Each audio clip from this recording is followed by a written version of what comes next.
IBomma story ఇప్పుడు చెప్పబోతున్నాను.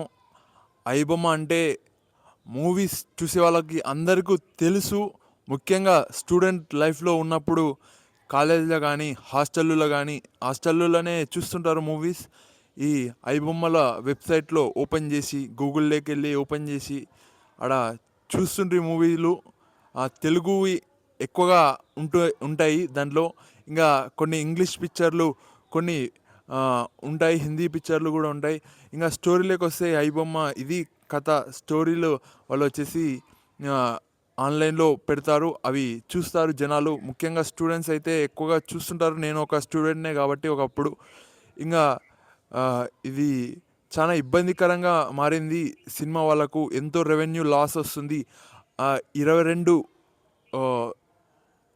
1,000 crores loss వచ్చింది. 22,000 crores లాస్ వచ్చిందంట.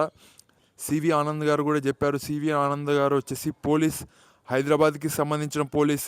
ఇక్కడ సినిమా నిర్మాతలు, ప్రొడ్యూసర్స్, తెలుగు ప్రొడ్యూసర్స్ వచ్చేసి ఎక్కువ తెలుగు మూవీస్ అప్లోడ్ చేస్తున్నాడు. అందుకోసం కొద్దిగా తెలుగు వాళ్ళు కూడా ప్రొడ్యూసర్స్ దీనిపైన ఇబ్బందికరంగా మారిందని వాళ్ళు వెళ్ళి సిసిఎస్ పోలీస్ అని ఉంటుంది హైదరాబాద్లో, అక్కడ వెళ్ళి కేసు పెట్టారు. చాలా వెబ్సైట్ల మీద పెట్టారు. కానీ ఐబొమ్మ అనేది చాలామందికి తెలుసు.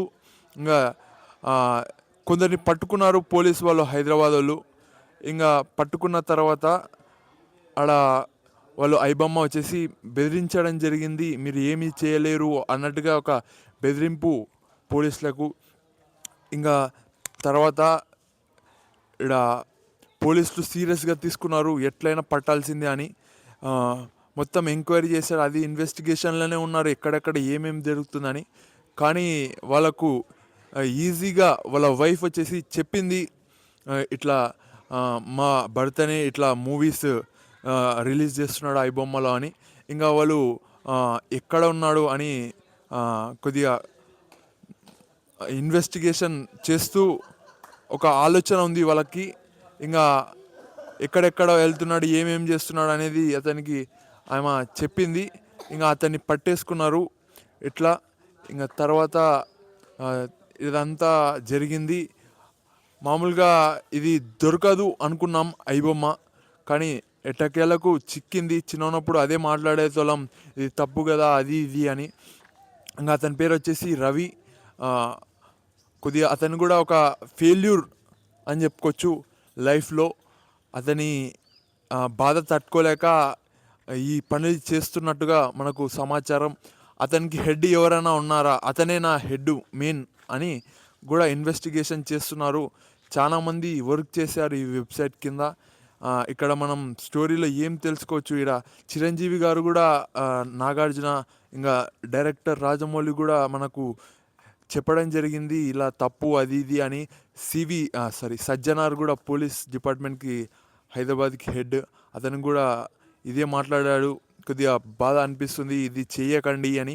ఇక్కడ ఇన్స్టాగ్రామ్లో కానీ వేరే దానిలో కానీ ఐబొమ్మను ఒక శివాజీ హీరో దాంట్లో ఉంటాడు. ఇది మంచి కోసం నిలబడి కష్టపడి చేస్తాడు. ఇంకా పోలీసులు కొట్టేటప్పుడు కొట్టకండి అని, ఇతని మా దాంట్లోనే మా పిల్లగాడు పనిచేస్తాడు, ఇతని మా దాంట్లోనే పిల్లగాడు అనేవాడు చదువుకుంటున్నాడు అని చాలామంది చెప్తారు. అలానే ఒక సీన్ క్రియేట్ అయినట్టుగా చూపించారు ఆన్లైన్లో. మళ్ళీ ఎందుకంటే సినిమా వాళ్ళు వచ్చేసి టికెట్ రేట్స్ ఎక్కువగా పెంచుతున్నారు. ఇంకా ఇప్పుడు సినిమాకి పోయి ఏదైనా స్నాక్స్ తిందామంటేనే బిల్లు ఇంత అవుతుంది. ఇంకా వాళ్ళు దానికి పాజిటివ్గా ఉన్నట్టుగా వాళ్ళు కొద్దిగా సపోర్ట్ చేస్తున్నట్టుగా చేశారు. కానీ దీనికి కూడా సజ్జనార్ గారు వద్దు ఇవి చేయకండి అని చెప్పారు, ఇది తప్పు అని. ఇంకా వాళ్ళు నాగార్జున, మెగాస్టార్, రాజమౌళి వాళ్ళకి థ్యాంక్ యూ అని చెప్పారు పోలీసులకి, సిసిఎస్ పోలీసులకి. వీళ్ళు సపరేట్ ఒక కేటగిరీ పోలీసులు అని చెప్పుకోవచ్చు. మొత్తానికి సినిమా ఇండస్ట్రీ లాభాల్లో వెళ్ళబోతుంది. మళ్ళీ ఇప్పటి నుంచి సినిమాలు ఇంకా డబ్బు ఎక్కువగా మంది సినిమా థియేటర్కి వచ్చి చూస్తారని చెప్పుకోవచ్చు. ఇంకా సినిమా ప్రొడ్యూసర్సు, సినిమా హీరోస్ అందరు హ్యాపీ. ఇక్కడ మనం ఏం తెలుసుకోవచ్చు చూడండి, ఎప్పటికైనా విలన్ దొరకాల్సిందే హీరో చేతిలో అన్నట్టుగా మనకు ఇక్కడ అర్థమవుతుంది. చిన్నప్పుడు ఎప్పుడు దొరకదు అనుకున్నాం, కానీ ఇప్పుడు దొరికింది. ఇది కథ, ఐబొమ్మ కథ. ఉంటాను. కొద్దిగా ఎవరు లేని లొకేషన్కి వచ్చాను, కొద్దిగా అయినా ఇబ్బంది పడ్డాను చెప్పడానికి. Okay, thank you.